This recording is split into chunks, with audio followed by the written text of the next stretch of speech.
स्वागत है आप सभी का अपनी क्लास में। बच्चों, आज कक्षा 10 कृतिका का जो प्रथम पाठ है माता का अंचल, हम इस पाठ का अच्छे से अध्ययन करने वाले हैं। इससे पहले मैं आपको बता दूं, संपूर्ण कोर्स का अध्ययन करने के लिए आप चैनल को सब्सक्राइब करके चैनल के साथ जुड़ जाएं, ठीक है। क्योंकि ये जो महामारी का दौर चल रहा है अभी हाल में, तो इस दौर में आप घर पे बैठ के अपनी पढ़ाई को न छोड़ें, पढ़ाई को जारी रखें और चैनल के साथ जुड़ के आप क्या करें, अच्छे से अध्ययन करें, ठीक है। तो चलो पाठ को शुरू करते हैं। इसके जो लेखक हैं वो हैं शिव पूजन सहाय। शिव पूजन सहाय ने इस पाठ में अपने बचपन का वर्णन किया है। बचपन में उनके साथ जो खट्टी मीठी घटनाएं हुई थी उसका इस पाठ में अध्ययन किया है। तो लेखक कौन है? शिव पूजन सहाय। और दूसरी बात, इस पाठ में आपको जो लोकोक्तियाँ होती हैं, जो कहावतें होती हैं आम बोलचाल की भाषा में जो हमारे समाज में होती हैं, उनका भरपूर मात्रा में यहाँ पर समायोजन मिलेगा, ठीक है। हर किसी की जो बोली होती है, भाषा होती है, वहाँ पे कुछ ना कुछ कहावतें बोली जाती हैं, ठीक है। तो इस पाठ में भी लेखक ने अपने यहाँ के जो क्या होते थे, जो लोकोक्तियाँ, जो कहावतें आम बोलचाल की भाषा में प्रयोग होती हैं, उनका यहाँ पे भरपूर मात्रा में प्रयोग किया है, ठीक है।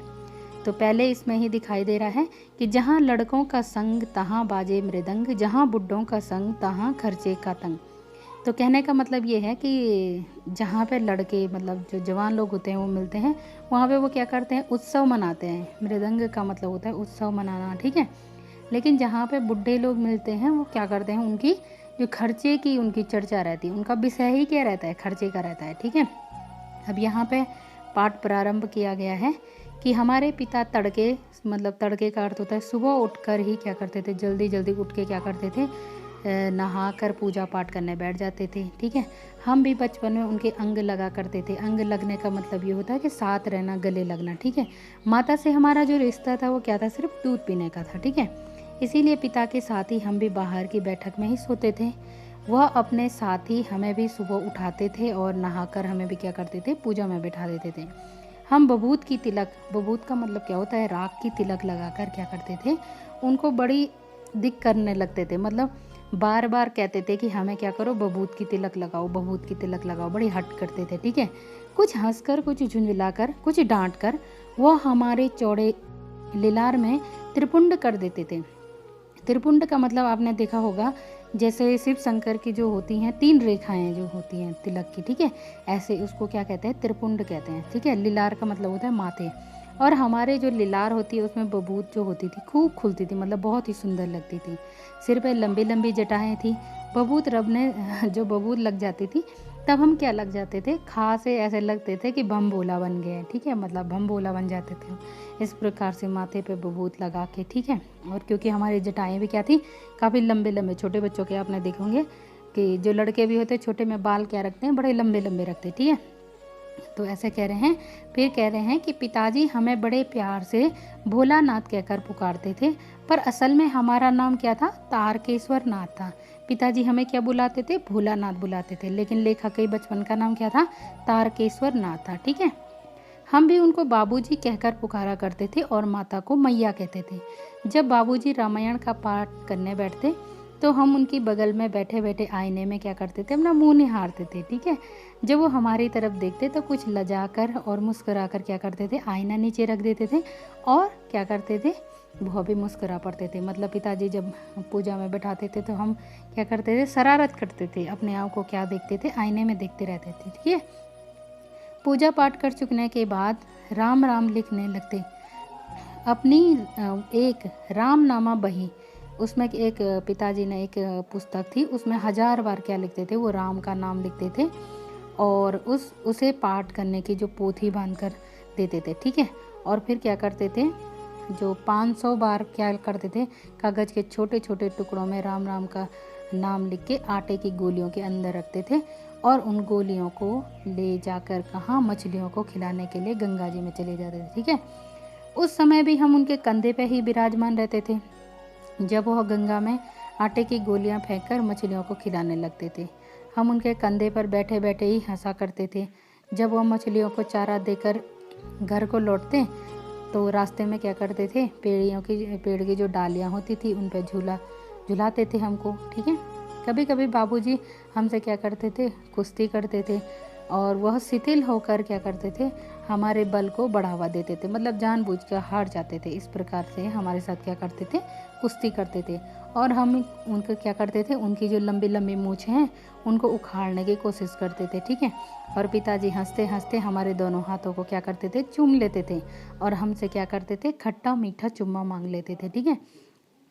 खट्टा मीठा चुम्मा का मतलब ये है कि दाएं गाल का खट्टा चुम्मा, बाएं गाल का मीठा चुम्मा। इस प्रकार से पिताजी काफ़ी क्या करते थे, हमसे लाड करते थे बचपन में, ठीक है। और आगे कह रहे हैं कि और हम क्या करते थे, उनके साथ हंसते हंसते क्या करते थे, घर चले जाते थे। फिर क्या होता था कि वह हमें अपने ही हाथ से फूल के एक कटोरे में गोरस की भात सान कर खिलाते थे, मतलब खाना भी हमें पिताजी खिलाते थे, ठीक है। जब हम खाकर अफर जाना मतलब बहुत ज़्यादा खा लेना, ठीक है, मतलब भरपेट खा लेना, अफर जाते थे तो मैया थोड़ा हमें खिलाने के लिए क्या करती थी, हट करती थी और कहती थी कि जो मर्द होते हैं वो क्या जाने कि बच्चों को कैसे खिलाया जाता है, ठीक है। देखिए कि मैं खिलाती हूँ, मर्द हुआ क्या जाने कि बच्चों को कैसे खिलाया जाता है, ठीक है। फिर महतारी का मतलब होता है माता, क्या करती थी, हमें भरपेट खाना खिलाती थी। वह यह कहते हुए थाली में दही भात सानती थी। अलग अलग क्या बनाती थी, दाल भात से क्या बनाती थी, थाली में तोता मैना कबूतर इस प्रकार के गोले बना के रखती थी और कहती थी कि जल्दी खा लो, नहीं तो ये क्या हो जाएंगे, उड़ जाएंगे। लेकिन हम उनको क्या नहीं देते थे, उनको उड़ने का मौका नहीं देते थे, उससे पहले हम उनको उड़ा जाते थे, मतलब खा जाते थे, ठीक है। और फिर हम क्या करते थे, बस हम उठकर उछलने कूदने लगते। फिर रस्सी से बंधा हुआ काठ का घोड़ा लेकर नंग धड़ंग बाहर गली में निकल जाते, क्योंकि बच्चे होते हैं, बड़े शरारती होते हैं, ठीक है। तो इस प्रकार से अपने बचपन का वर्णन यहाँ पे लेखक कर रहे हैं। जब कभी मैया हमें अचानक पकड़ पाती तब हमारे लाख झपटाने पर भी एक चुल्लू जो होता है, एक कटोरा भर के क्या करती, कड़वा तेल मतलब सरसों का तेल हमारे सर पे डाल देती। हम रोने लगते और बाबूजी उस पर बिगड़ खड़े होते, ठीक है, मतलब बाबूजी डांट लेते, ठीक है, मम्मी को। पर वह हमारे सिर पर तेल बोत कर हमें उबटा कर छोड़ती, मतलब बहुत अच्छे से तेल लगाती थी और उसको उबट कर का मतलब अच्छे से मालिश करना। फिर हमारी नाभि और लीलार पर काजल की बिंदी लगाकर चोटी गूंथती और उसमें फूलदार लट्टू बांधकर रंगीन कुर्ता टोपी पहना देती। हम खासे कन्हैया बनकर बाबूजी की गोद में सिसकते सिसकते बाहर निकल जाते, ठीक है। अब जब हम बाहर जाते थे तो हमारे बाट जो होने वाले मतलब जो लड़के होते हैं आपस में, उनका क्या मिल जाता, झुंड मिल जाता। हम उन खेल के साथियों को देखते सिसकना, जो भी हमारे क्या होती थी घर में, जो हम अभी रो रहे थे चोटी बांधने के लिए, वो सब भूल जाते थे, ठीक है। बाबूजी की गोद से उतर पड़ते और अपने हम जोलियों के दल में मिलकर तमाशे करने लगते, मतलब खूब खेलने लगते, ठीक है। तमाशे भी ऐसे वैसे नहीं, तरह तरह के नाटक। चबूतरे का एक कोना ही घर में क्या करता था, नाटक घर बनता था। बाबूजी जिस छोटी चौकी में बैठकर नहाते थे वही रंगमंच बनती। उस पर सरकंडे के खंभों पर कागज का चंदोवा तानकर मिठाई की दुकान लगाई जाती, मतलब बच्चे जो खेल खेलते हैं छोटे में, ठीक है। तो ये इस प्रकार से क्या बनाते थे, मिठाई की दुकान और रंगमंच इस प्रकार के, ठीक है। पत्तों की पूड़ी कचौड़ी गीली मिट्टी जो भी बच्चे बनाते हैं बचपन में, ठीक है, कि पत्तों की क्या बना दी, पूरी कचौड़ी बना दी, मिट्टी की जलेबियाँ, इस प्रकार के क्या करते थे, विभिन्न प्रकार के हम क्या करते थे, खेल खेलते रहते, ठीक है। थोड़ी देर में मिठाई की दुकान बढ़ाकर हम लोग घरौंदा बनाते थे। धूल की मेड़ दीवार की बनती तिनकों का छप्पर, इस प्रकार से वो क्या बनाते थे, जैसे बचपन में बच्चे खेलते हैं, घर घर खेलते हैं, मिठाई की दुकान खोलते हैं, इस प्रकार से पत्ते की पूड़ी बना दी, इस प्रकार से, ठीक है, मिट्टी की जलेबी बना दी। तो इस प्रकार के हम विभिन्न प्रकार के खेल खेलते रहते थे, ठीक है।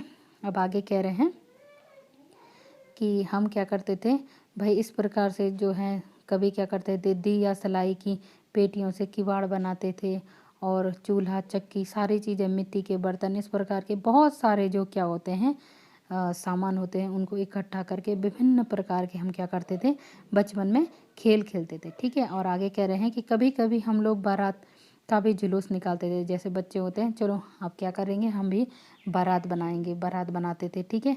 कनस्तर का तंबूरा बजाता, ठीक है, अम्बोले को घिस कर क्या करते थे, शहनाई बजाई जाती।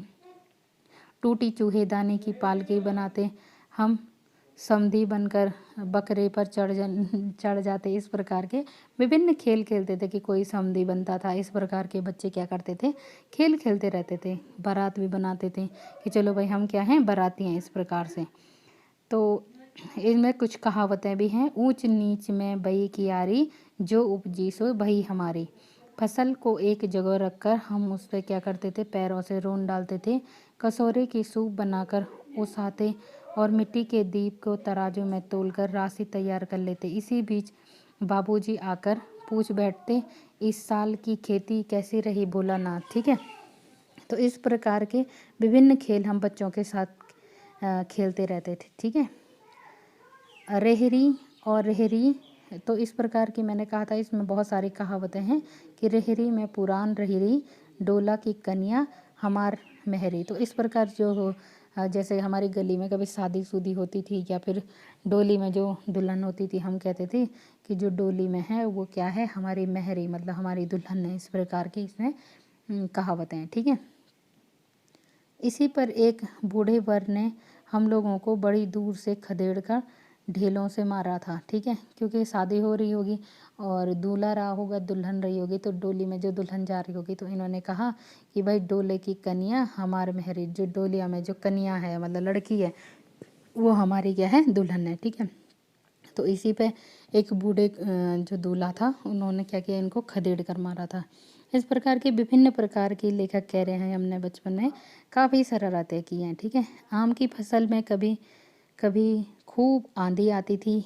आंधी के कुछ दूर निकल जाने पर हम लोग क्या करते थे, बाग की ओर दौड़ पड़ते थे। क्यों दौड़ पड़ते थे, क्योंकि हम देखते थे कि कुछ आम वहाँ पे गिर गए होंगे और उनको उठाने के लिए क्या करते थे, वह चुन चुन कर घुले घुले गोपी आम चबाते थे। मतलब खूब आम खाते थे। आंधी आती थी और पेड़ों से जब आम गिरते थे तो बच्चे दौड़ के जाते थे जैसे ही आंधी कम हो गई। ठीक है, एक दिन की बात है, आंधी आई और पट बढ़ गई। आकाश में काले बादलों से ढक गया। मेघ गरजने लगी, बिजली कौंदने और ठंडी हवा सनसनाने लगी। पेड़ झूमने और जमीन को चूमने लगे। हम चिल्ला उठे, एक पैसा की लाई बाजार की छितराई, बरखा उधरे बिलाई। तो इस प्रकार के विभिन्न कहावतें हैं। तो बच्चे क्या करते थे, काफ़ी मज़े करते थे बचपन में। लेखक उसका वर्णन करें। ठीक है, एक दिन की बात है, लेखक ने कहा कि उस दिन क्या हुई थी, काफ़ी आंधी आई थी और जब बारिश हुई थी खूब घनघोर, तो उस टाइम की वर्णन यहाँ पे हो रहा है कि लेकिन बरखा जो हुई वो रुकी नहीं और मूसलाधार पानी बरसने लगा। मतलब बहुत तेज़ बारिश हुई। ठीक है, हम लोग पेड़ों की जड़ से धड़ से सटक गए। मतलब पेड़ की जड़ जड़ होती है ना, पेड़ के तने, उससे चिपक गए। जैसे कुत्ते के कान में क्या होती है, अठई। अठई का मतलब कुत्ते पे जो कीड़े होते हैं उनको अठई कहते हैं। ठीक है, और जैसे वो चिपके रहते कुत्ते से, वैसे ही हम लोग भी क्या हो गए, पेड़ों से चिपक गए। ठीक है, मगर बरखा जमी नहीं और थम गई। ठीक है, बरखा बंद होते ही बाग से बहुत से बिच्छू नजर आए। हम लोग डर कर भाग चले। हम लोगों के बैजू बड़ा ढील था। संयोग की बात, बीच में मूसल तिवारी मिल गए। बेचारे बूढ़े आदमी को सूझता कम था। बैजू उनको चिढ़ाकर बोला। ठीक है, जो एक आदमी है यहाँ पे मूसल तिवारी, वो मिल जाते हैं। ठीक है, तो बच्चे उनको खूब चिढ़ाते थे और हम भी उनके पीछे से इस प्रकार से उनको चिढ़ाने लगते थे। तो वो काफ़ी हमको क्या करते थे, पीछे से मतलब जो भी डंडा फेंक कर या इस प्रकार से हमें क्या करते थे, भगाते थे। ठीक है, अब आगे कह रहे हैं कि हम लोगों ने भी बैजू को सुर मिलाकर चिल्लाना शुरू किया और इस प्रकार से उन जो बूढ़े आदमी थे उनको चिढ़ाया हमने खूब। ठीक है, हम सब लोग न मिल सके तो तिवारी ने सीधे पाठशाला चले गए। वहाँ हमको और बैजू को पकड़ लाने के लिए 4 लड़के गिरफ्तारी वारंट लेकर छूटे। इधर जूं ही हम लोग घर पहुँचे, त्यों ही गुरुजी के सिपाही हम लोगों पर टूट पड़े। बैजू ने तो 9-2-11 हो गया और हम पकड़े गए। फिर तो गुरुजी ने हमारी खूब खबर ली। ठीक है, इस प्रकार से जो बूढ़े आदमी थे उन्होंने इनके गुरुजी से शिकायत की, तो लेखक की काफ़ी पिटाई हुई। ठीक है, बाबूजी ने यह सुना, वह दौड़े हुए पाठशाला में आए। गोद में उठाकर हमें पुचकारने और फुसलाने लगे। हम उनके दुलारने से चुप होने वाले लड़के नहीं थे। रोते रोते उनका कंधा आंसुओं से तर कर दिया। वह गुरुजी की चिचोरी करके हमें घर ले गए। रास्ते में फिर उन्होंने साथी लड़कों का झुंड मिला, वो ज़ोर से नाचने और गाते थे। ठीक है, तो इस प्रकार से जो भाई इनके साथ हादसा हुआ तो काफ़ी ये क्या हो गए थे, लेखक काफ़ी उससे डर गए थे। ठीक है, आगे कह रहे हैं कि माई पकाई गरर गरर पुआ, हम सभी खाए पुआ, ना खेल अब जुआ। ठीक है, इस प्रकार से कह रहे हैं कि हम सभी क्या खाएंगे, पूरी खाएंगे, लेकिन जुआ नहीं खेलेंगे। ठीक है, फिर क्या था, हमारा रोना धोना सब क्या हो गए, भूल गए।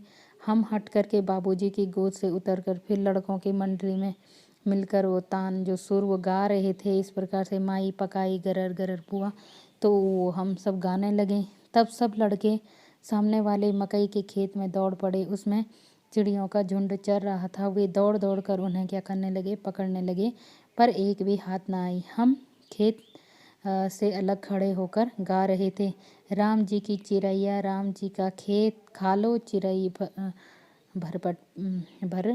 भर के पेट। ठीक है, तो ये कह रहे हैं कि चिड़ई का मतलब होता है चिड़िया, आ जाओ और भर भर के क्या खाओ, दाने खाओ। इस प्रकार से वो गाने लगे वहाँ पे। हमसे कुछ दूर बाबूजी और हमारे गांव के कई आदमी खड़े होकर तमाशा देख रहे थे और कहकर हंसते थे कि चिड़िया की जान जाए लड़कों का खिलौना। ठीक है, मतलब लड़कों के लिए क्या है भाई, चिड़िया है कि खिलौने की तरह है। ठीक है, लड़के खूब खेलते हैं। आगे कह रहे हैं कि एक टीले पर जाकर हम लोग क्या हो गए, खड़े हो गए। बड़ी अच्छी घटना है ये। एक टीले पे जाके हम खड़े हो गए और चूहे का जो बिल होता है उसमें पानी डालने, क्योंकि वो छेद सा होता है ना चूहे का बिल, उसमें क्या करने लगे, पानी डालने लगे। पानी से ऊपर क्या करने लगे, ऊपर पानी फेंकने लगे उस जो बिल था। हम सब थक गए। तब तक गणेश जी के चूहे की रक्षा करने के लिए शिव जी का सांप निकल आ गया। ठीक है, रोते चिल्लाते हम लोग बदहास भाग चले। कोई औंधा गिरा, कोई अंडा चित, किसी का सर फूटा, किसी के दांत टूटे, सभी गिरते पड़ते भागे। हमारी सारी देह क्या हो गई, लहूलुहान का मतलब होता है खून से सन गई। पैरों के तलवे में क्या हो गए, कांटे चुभ गए, क्योंकि ये क्या कर रहे थे, चूहे के बिल में पानी डाल रहे थे और सारे पैर और तलवे क्या हो गए, छिल गए इनके भागते भागते। ठीक है, इतना सब कुछ हो गया इनके साथ। हम सब सुर में दौड़े और घर में घुस गए। उस समय बाबूजी बैठक के औसारे, औसारे का मतलब होता है बरामदे में बैठकर हुक्का गुड़गुड़ा रहे थे। उन्होंने हमें बहुत पुकारा और हमने उनकी बिल्कुल न सुनी और सीधे अपनी मैया की गोदी में बैठ गए। ठीक है, मैया चावल अमानिया कर रही थी। अमानिया का मतलब होता है साफ करना। ठीक है, हम उनके आंचल में छिप गए। हमें डर से कांपते देखकर वो भी रो पड़ी। ठीक है, अधीर होकर और भय से हमें पूछने लगी। कभी हम अंग भरकर दबाती, मतलब मैया उनको खूब चूमने लगी और अपने आंचल से मतलब पोंछने लगी उनके घाव वगैरह। ठीक है, बड़े संकट में पड़ गई, मतलब मैया बहुत दुखी हो गई। बच्चे के साथ ही मैया के भी क्या निकलने लगे, आंसू निकलने लगे। झटपट हल्दी पीस कर हमारे घावों पर थोपी। घर में कोहराम मच गया। हम केवल धीरे सुर में सा सा सा करने लगे और मैया के आंचल में लुके, लुके का मतलब होता है छुप गए। ठीक है, सारा शरीर थर थर काँप रहा था, रोंगटे खड़े हो रहे थे। हम आंखें खोलना चाहते थे पर खुलती न थी। इस प्रकार से लेखक वर्णन कर रहे हैं कि हम क्या करना, जब अपनी मैया के आंचल में चले गए तो बिल्कुल हमारी आंखें खुली ही नहीं। ठीक है, और हमारे कांपते हुए होंठों को मैया बार बार निहार कर रोती हुई और बड़े लाड से हमें क्या कर रही थी, गले लगा रही थी। ठीक है, इसी समय बाबूजी दौड़े आए। आकर झट से मैया की गोद से हमें क्या करने लगी, लेने लगी। पर हमने मैया के आंचल की प्रेम और शांति के चंदेवे की छाया न छोड़ी। तो इस प्रकार कह रहे हैं कि बच्चा चाहे कितने भी संकट में हो, ठीक है, लेकिन मैया की गोद में ही उसको क्या मिलती है, शांति मिलती है। उसको ये लगता है कि भाई मेरे सारे जो दुख और कष्ट हैं वो क्या हो गए, कम हो गए हैं मैया के आंचल में। ठीक है, तो इसमें विभिन्न प्रकार के क्वेश्चन आंसर भी हैं इस पार्ट में, और आपने अगर पार्ट को ध्यान से सुना होगा तो आप आसानी से हल कर पाएंगे। ठीक है, मिलते हैं अगली वीडियो में। धन्यवाद।